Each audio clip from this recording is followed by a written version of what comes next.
નમસ્તે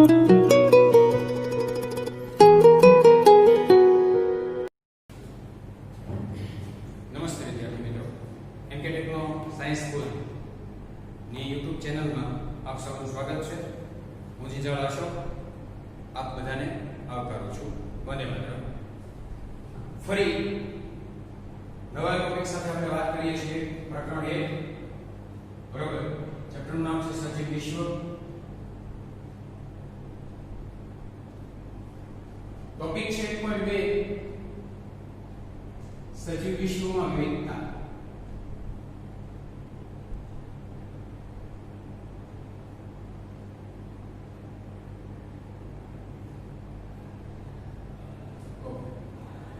શું કહેવા માંગે છે આ ટોપિક કે સજીવ વિશ્વમાં વિવિધતા મતલબ શું છે? તો કે મિત્રો, આપણે સજીવ એ શું છે જે આગળના લેક્ચરમાં ભણ્યા. સજીવને નિર્જીવથી કઈ રીતના જુદો પાડી શકાય એ પણ આપણે સમજ્યા. અને હવે આપણે એ ભણવાનું છે કે સજીવ વિશ્વમાં વિવિધતા કેવી હોય છે. તો એક સિમ્પલ ઉદાહરણ એટલે તમે સમજી શકશો બહુ સારી રીતે. ઉદાહરણ એવું છે કે માનો કે આપણે ગુજરાત રાજ્યની અંદર, એમાંય ભાવનગર જિલ્લામાં અને એમાંય આપણા તાલુકાની અંદર ડુંગળી છે. એને આપણે સ્થાનિક નામ ડુંગળીથી ઓળખીએ છીએ. ક્લિયર? પણ તમે રાજ્યની બહાર જશો તો કોઈ કદાચ એને પ્યાજ પણ કહી શકે. કદાચ તમે કોઈ અન્ય કન્ટ્રીમાં ચાલ્યા જાઓ, બીજા દેશની અંદર મુલાકાત માટે ગયા અને ત્યાં તમે ડુંગળી બોલો તો કદાચ તમને કોઈ ડુંગળી આપે પણ નહીં. અને એવું પણ બને છે કે પ્યાજ બોલો તો પણ કદાચ ન સમજે, ત્યાં એને ઓનિયન બોલવું પડશે. ખ્યાલ આવે છે? તો આ શું કહેવા માંગે છે? બીજું ઉદાહરણ લઈએ, ડેડકો, કે જેને આપણે સ્થાનિક નામથી ડેડકો ઓળખીએ છીએ. બીજું એનું નામ ભારતીય બુલફ્રોગ છે. રેડી? અને વૈજ્ઞાનિક નામ એનું રાના ટાઈગ્રીના છે. મિત્રો, ટોપિક કંઈક આપણો આવો છે, સજીવ વિશ્વમાં વિવિધતા મતલબ શું કહેવા માંગે છે. તો કે તમારી આજુબાજુ તમે આવું નજર કરો તો તમને લીમડો, પીપળો, આવળ, બાવળ, સરગવો, ગાય, ભેંસ, ઘેટું, બકરું, કૂતરું, બિલાડું આવા સજીવો જોવા મળશે. બરાબર? તમે આજે આ લેક્ચર જોવો છો અને જોતા જોતા તમે તમારી આજુબાજુમાં નજર કરશો એટલે તમને ઘણા બધા આવા સજીવો જે છે એના જોવા મળશે, એના દર્શન થશે. પણ આ સજીવોને આપણે કોઈ એક નામથી ઓળખીએ છીએ. જેમ કે વાત કરી કે ડેડકો છે, ડુંગળી છે, વનસ્પતિની અંદર ડુંગળીનું ઉદાહરણ આપ્યું, પ્રાણીની અંદર ડેડકાનું નામ આપ્યું. આ સજીવને આપણે આપણા વિસ્તારમાં સ્થાનિક નામથી ઓળખીએ છીએ. પણ આ જે જોવા મળી છે એ સજીવોની વિવિધતા છે. આ સ્થાનિક નામથી આ સજીવોનો અભ્યાસ સરળ ન થઈ શકે. માટે સજીવોને એક ચોક્કસ નામ આપવામાં આવે છે. એ નામને આપણે નામાધિકરણ તરીકે ઓળખીએ છીએ.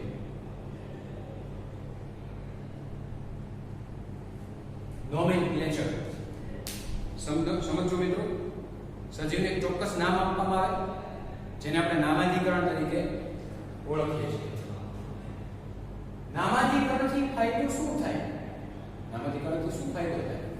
તો કે કોઈ પણ સજીવની એક સાચી ઓળખ મળે.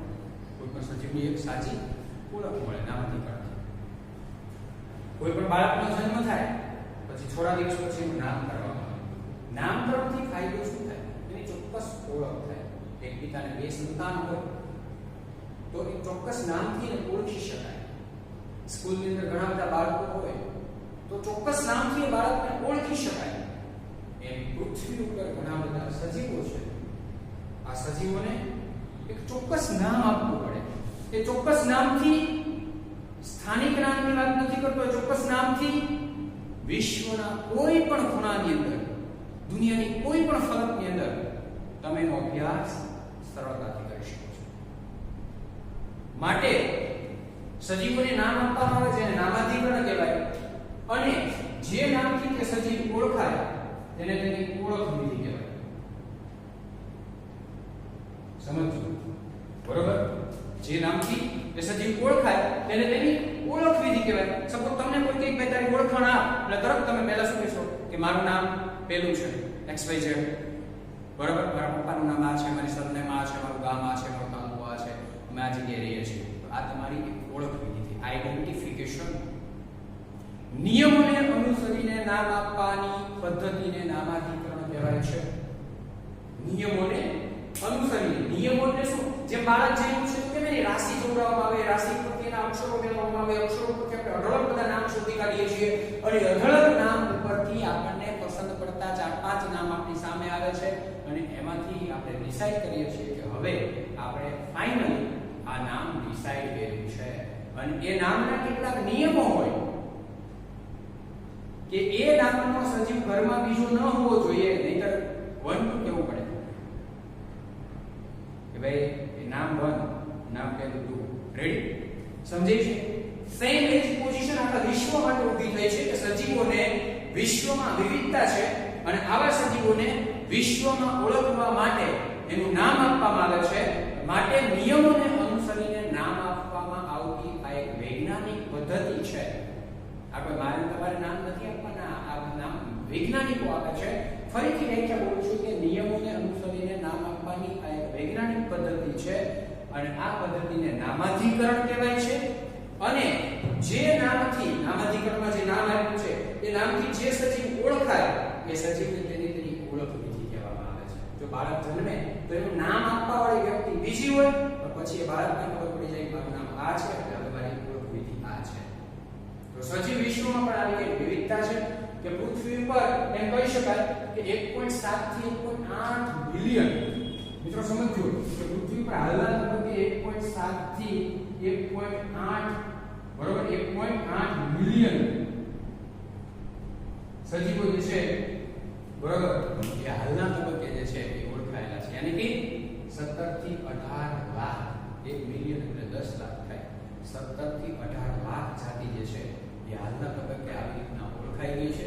એટલે જેમ તમે તમારો ક્ષેત્ર અભ્યાસ વધારો, બરોબર, તમે ઉદાહરણ તરીકે લઈએ કે ભાઈ કોઈ પર્વતોની મુલાકાત લો, કોઈ સમુદ્રની મુલાકાત લો, કોઈ ગાઢ જંગલની મુલાકાત લો, અને તમને નવા નવા સજીવો જોવા મળે અને એની ઓળખ વિધિ કરો, તો આ 1.7 થી 1.8 મિલિયન જે સંખ્યા છે એમાં કાળક્રમે વધારો થાય છે. વિજ્ઞાન તો ત્યાં સુધીનું કહે છે કે હજી આપણી જાણકારી મર્યાદિત છે. જેમ આપણે આપણો ક્ષેત્ર અભ્યાસ વધારતા જઈશું તેમ આ જાતિઓની સંખ્યામાં બહોળો વધારો થશે. બરોબર? હાલના તબક્કે પૃથ્વી પર વિજ્ઞાને એવો અંદાજ લગાવ્યો છે કે 50 લાખથી લઈ અને 5 કરોડ, મિત્રો સમજો, 50 લાખથી લઈ અને 5 કરોડ જાતિ હોવાનો અંદાજ છે. હજી આપણી જાણકારી મર્યાદિત છે. આપણે માત્ર 17 થી 18 લાખ જાતિઓને જ ઓળખી શક્યા છીએ. સમજાય છે મિત્રો? હજી ઓળખવાની બાકી છે. તો જે સજીવોને ઓળખવાના બાકી છે એના માટે શબ્દ વપરાય છે વણ ઓળખાયેલા. તો હજી આપણી પાસે એવા સજીવો છે કે જેને ઓળખવાના બાકી છે. આવા સજીવોને આપણે નામ આપીએ છીએ વણ ઓળખાયેલા સજીવો. ફરીથી મારી સામે 4 શબ્દ છે. પહેલો છે નામાધિકરણ. તો ભાઈ સજીવ વિશ્વમાં ઘણી બધી વિવિધતા છે, પણ આ સજીવોને નિયમોને અનુસરીને એક નામ આપવામાં આવે છે. બરોબર? આ નામ આપવાની વૈજ્ઞાનિક પદ્ધતિને નામાધિકરણ કહે છે. જે નામ અપાયું એ નામથી સજીવ ઓળખાય તેને તેની ઓળખ વિધિ કહેવાય છે. ફરીથી મેં તમને આગળ વાત કરી કે પ્રમાણે આગળ વાત કરું છું કે હજી આપણી જાણકારી મર્યાદિત છે. વિજ્ઞાન ત્યાં સુધીનું કહે છે કે હાલના તબક્કે પૃથ્વી પર 50 લાખથી લઈને 5 કરોડ જાતિઓનો અંદાજ છે, પરંતુ માત્ર 17 થી 18 લાખ જાતિઓ આપણે ઓળખાયેલી છે. જે નથી ઓળખી શક્યા એને આપણે વણ ઓળખાયેલા સજીવો કહીએ છીએ. બરોબર? માટે આવા ચેપ્ટર્સ દ્વારા, આવા મુદ્દાઓ દ્વારા આપણે સજીવોને જેમ જેમ ઓળખવાનો પ્રયત્ન કરશું તેમ આપણી જાણકારીમાં બહોળો વધારો થશે. રેડી? તો આટલું તો ભણ્યા. હવે પ્રશ્ન એ આવે કે સાહેબ આ બધા માનો કે અમે ગાઢ જંગલની મુલાકાત લઈએ અને પછી આ બધા સજીવોને મને ઓળખવા કેમ. મને કોઈ સજીવ સામું મળ્યું, હું એને નથી ઓળખતો, હવે મારે એની ઓળખ નથી કરવી હોય તો શું કરવામાં આવે છે? તો એના માટે એક શબ્દ આવે છે મિત્રો, વર્ગીકરણ. વર્ગીકરણ જેને ઇંગ્લિશમાં આપણે ક્લાસિફિકેશન તરીકે ઓળખીએ છીએ. શું કહીશું આપણે એને? ક્લાસિફિકેશન. વર્ગીકરણ શું છે? તો કે વર્ગીકરણ એ બીજું કંઈ છે, આપણે આપણા જીવનના દરેક તબક્કામાં વર્ગીકરણ કરીએ છીએ. જેમ કે રસોડામાં વાસણોનું વર્ગીકરણ. બહુ ધ્યાનથી સમજજો મિત્રો. આપણું જે રસોડું છે, બરાબર, એની અંદર તમે તમારા રસોડાની કલ્પના કરો, કિચનની, એટલે તમને આઈડિયા આવશે કે રકાબીનું પોતાનું એક ચોક્કસ સ્થાન હોય છે. થાળીમાં જે ડીશમાં કે થાળીમાં જે આપણે જમીએ છીએ એનું ચોક્કસ એક સ્થાન હોય છે. લોટના ડબ્બા રસોડામાં જ્યાં મૂક્યા છે એનું ચોક્કસ એક સ્થાન હોય છે. મસાલાના ડબ્બા જ્યાં મૂક્યા છે એનું ચોક્કસ સ્થાન હોય છે. યાદ કરો તમારા મગજની અંદર. ઘરની અંદર દરેક તબક્કામાં, રસોડાની અંદર દરેક તબક્કાની અંદર આપણે આપણા જીવન સાથે વર્ગીકરણને સાંકળીએ છીએ. પણ આપણી મર્યાદા એ છે કે આપણને ખ્યાલ નથી કે આપણે જે કરીએ છીએ એ વર્ગીકરણ છે. માટે તમને સમજાવું છું વર્ગીકરણ શું છે. તમારા ઘરે જે જગ્યાએ તમે ફ્રીજ મૂકો છો એ ફ્રીજનું પણ પોતાનું એક ચોક્કસ સ્થાન છે. ટીવીનું પણ પોતાનું એક ચોક્કસ સ્થાન છે.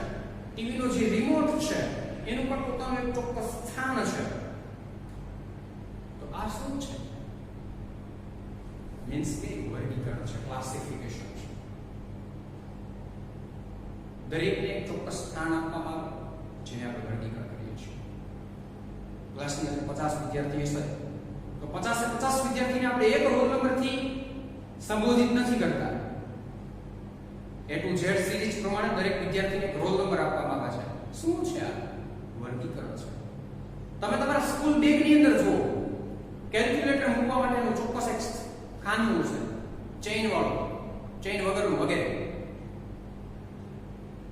પેન, પેન્સિલ, ઇરેઝર્સ, સ્કેલ આ બધું મૂકવા માટેનું ચોક્કસ એક બેગની અંદર ખાનું હોય. નાના ચોપડા હશે તેનું અલગ ખાનું છે. મોટા ફૂલ સ્કેપ સાઈઝના ચોપડા હશે, A4 સાઈઝના ચોપડા હશે, એના માટે મોટું ખાનું હશે. અને તમારા મગજની અંદર ચોક્કસ ખબર હશે કે આ જ જગ્યાએ મારી પેન્સિલ પડી છે, આ જ જગ્યાએ મારો મોટો ફૂલ સ્કેપ સાઈઝનો ચોપડો પડ્યો છે, આ જગ્યાએ હું ટેક્સ્ટબુક રાખું છું. લેક્ચર શરૂ હોય બરોબર, છતાં તમારું ધ્યાન બોર્ડની અંદર હશે અને બેગની ચેન ખોલી અને હાથ નાખીને તમે ઇરેઝર કાઢી કરી શકો છો. શું કામ? વર્ગીકરણ છે. જો એવું ન કરવામાં આવે, રસોડાની અંદર રકાબી, વાટકા, વાટકી, થાળી, ડીશ, લોટના ડબ્બા, મસાલાના ડબ્બાનું વર્ગીકરણ ન કરવામાં આવે, તમે ખાલી ઇમેજ કરો કે તમારા ઘરે તમે બધા જમી લીધા, બરાબર, અને મમ્મીએ જે વાસણ બધા સાફ કર્યા છે એ વાસણ જે ઉટકી નાખ્યા છે, સાફ કરી નાખ્યા છે, એને એક ખાટલીની અંદર લાવશે, બરાબર, અને લાવી અને રસોડાની અંદર ચોક્કસ જગ્યાએ એને સુકાઈ જશે એટલે મૂકી દેશે. એવું ન કરે તો સીધા રાજ કરી દે તો એનાથી અવ્યવસ્થા વધે. તમારા સ્કૂલ બેગની અંદર તમે બધું જે ખાનાની અંદર આપણે નાખી દો અને પછી તમારે ઇરેઝર ગોતવું હોય તો સ્કૂલ બેગ આખું ખાલી કરો ત્યારે એકાદું ઇરેઝર એમાંથી મળે. અવ્યવસ્થા વધે.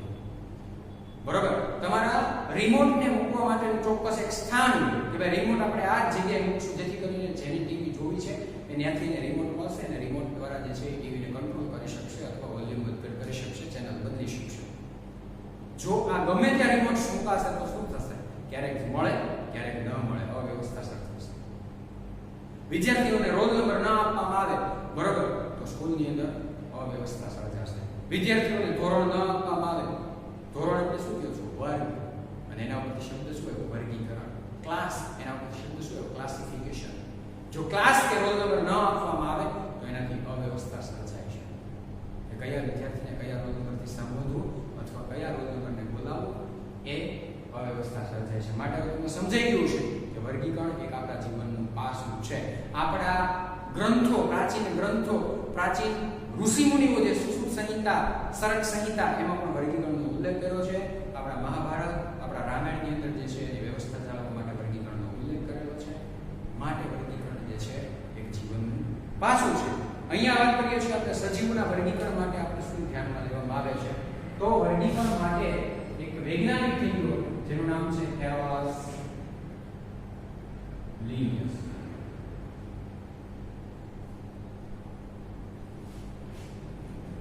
માટે કેરોલસ લિનિયસનું નામ આપણે લેવું પડે છે વર્ગીકરણ બાબતમાં, કેમ કે કેરોલસ લિનિયસે વર્ગીકરણને લગતી કેટલીક વિદ્યા શાખાઓ જે છે એને પ્રજ્વલિત કરી છે, માટે કેરોલસ લિનિયસને વર્ગીકરણ વિદ્યાના પિતા કહેવાય. તો આ યાદ રાખજો, વર્ગીકરણ વિદ્યાના પિતા કોણ છે?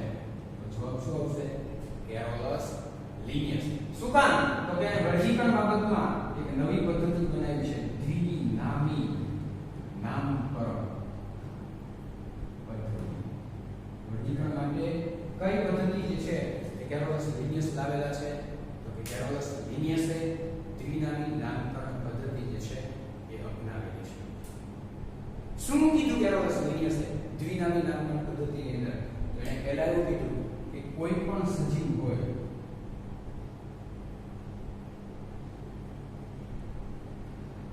તેનું એક ચોક્કસ નામ એટલે કે વૈજ્ઞાનિક નામ હોવું જોઈએ. બહુ મસ્ત વાત કરી કે ભાઈ કોઈ પણ સજીવ હોય એનું એક ચોક્કસ વૈજ્ઞાનિક નામ હોવું જોઈએ. દ્વિનામી નામકરણ પદ્ધતિનો મતલબ શું? કોઈ પણ સજીવને કે બે નામ આપવા. તો પાછો પ્રશ્ન થાય છે, બે નામ આપો એટલે તો કયા નામથી ઓળખવું? તો બે નામ મતલબ કે નામ એક પણ એમાં બે નામનો ઉલ્લેખ થવો જોઈએ, બરોબર? દ્વિનામી નામકરણ પદ્ધતિમાં પ્રથમ નામ અને દ્વિતીય નામ.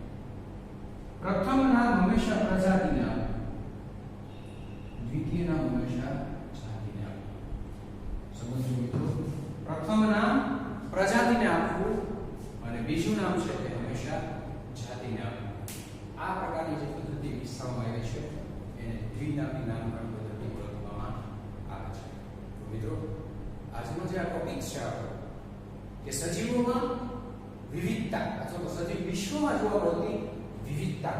પહેલી વાત એ કે આપણે આપણો ક્ષેત્ર અભ્યાસ જેટલો વધારીએ એમાં જ્ઞાનમાં બહોળા માત્રામાં વધારો થાય. મિત્રો ખાસ યાદ રાખજો કે ક્ષેત્ર અભ્યાસ દરમિયાન આપણે કઈ કઈ કાળજી રાખવી પડે?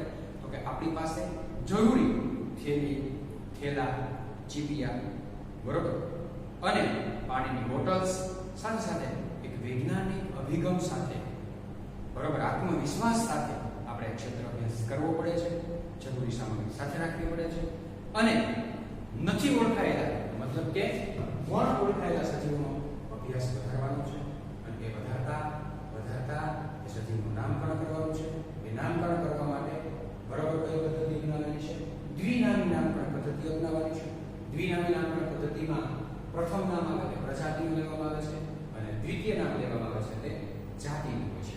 ઉદાહરણ આપું છું. દાખલા તરીકે આપણે વાત કરીએ કે ડેન્કો છે, એનું વૈજ્ઞાનિક નામ છે રાના ટાઇગ્રીના, બરોબર. તો મિત્રો, રાના એ ડેડકાની પ્રજાતિ થાય અને ટાઇગ્રીના એ ડેડકાની જાતિ થાય. તો તમને ખ્યાલ આવ્યો હશે કે દ્વિનામી નામકરણ પદ્ધતિમાં શું હોય છે? પ્રથમ શબ્દ આવે એ પ્રજાતિનો લેવામાં આવે છે, બીજો શબ્દ આવે એ જાતિનો લેવામાં આવે છે. ડુંગળી છે, ઉદાહરણ તરીકે ડુંગળી, તો વૈજ્ઞાનિક નામ છે એલિયમ સેપા. તો હવે તમને ખ્યાલ આવ્યો હશે કે અહીંયા એલિયમ એ ડુંગળીની પ્રજાતિ છે અને સેપા એ ડુંગળીની જાતિ છે. આવા ઘણા બધા વૈજ્ઞાનિક નામ લઈ શકું, બરોબર. દાખલા તરીકે કેરી છે, તો એનું વૈજ્ઞાનિક નામ છે મેન્જીફેરા ઇન્ડિકા. તો મેન્જીફેરા એની પ્રજાતિ થઈ, ઇન્ડિકા એની જાતિ થઈ. મનુષ્ય છે, તો આધુનિક માનવનું વૈજ્ઞાનિક નામ છે હોમો સેપિયન્સ. તો હોમો પ્રજાતિ થઈ અને સેપિયન્સ એ જાતિ થઈ. ગુલાબ છે, તો વૈજ્ઞાનિક નામ છે રોઝા ઇન્ડિકા. તો રોઝા એની પ્રજાતિ થઈ, ઇન્ડિકા એની જાતિ થઈ, બરોબર. મહુડો છે, તો વૈજ્ઞાનિક નામ છે મધુકા ઇન્ડિકા. તો મધુકા એ પ્રજાતિ થઈ, ઇન્ડિકા એ જાતિ થઈ. સમજાય છે? ખ્યાલ આવે છે તમને કે ભાઈ કોઈ પણ સજીવ છે એના બે નામ, પ્રથમ નામ તે પ્રજાતિનો ઉલ્લેખ કરે છે અને ત્યાર પછી લખવામાં આવતું બીજું નામ તે જાતિનું સૂચન કરે છે. આમ બે નામ દ્વારા સજીવનું એક નામ આપવામાં આવતું હોવાથી એને દ્વિનામી નામકરણ પદ્ધતિ કહેવામાં આવે છે અને આ પદ્ધતિ જે છે એ વિશ્વ માન્ય છે. કોઈ પણ સજીવનું નામકરણ પાડવાનું હોય તો બે જ નામથી એનો ઉલ્લેખ કરવામાં આવે છે, એ ફરજિયાત છે અને આ સર્વ સ્વીકૃત છે. ક્લિયર? આ પદ્ધતિ લાવનાર વૈજ્ઞાનિક કેરોલસ લિનિયસ છે. વિશ્વને આની દેન છે, માટે કેરોલસ લિનિયસને વર્ગીકરણ વિદ્યાના પિતા તરીકે ઓળખવામાં આવે છે. મિત્રો, અહીંયા સુધી તમને સમજાણું છે, આશા રાખું છું. અસ્તુ. જય હિન્દ, જય ભારત, વંદે માતરમ, ભારત માતા કી જય. નેક્સ્ટ લેક્ચરમાં નેક્સ્ટ સિરીઝ સાથે આગળ